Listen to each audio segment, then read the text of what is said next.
સુરતના પુણા વિસ્તારમાં high tension લાઇનને લઈ કોંગ્રેસ દ્વારા ફરી વિરોધ પ્રદર્શન કરવામાં આવ્યું હતું।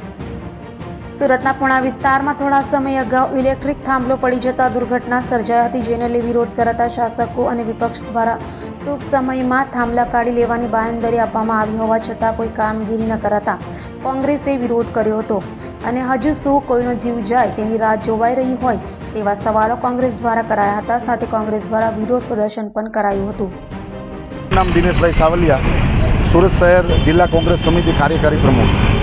શું પ્રશ્ન છે? પ્રશ્ન અહીંયા બે છે। એક પ્રશ્ન જે વર્ષોથી બંધ પડેલી જર્જરિત હાઈ ટેન્શન લાઈનો છે, જેને દૂર કરવાની વાત છે, જે દૂર થતી નથી।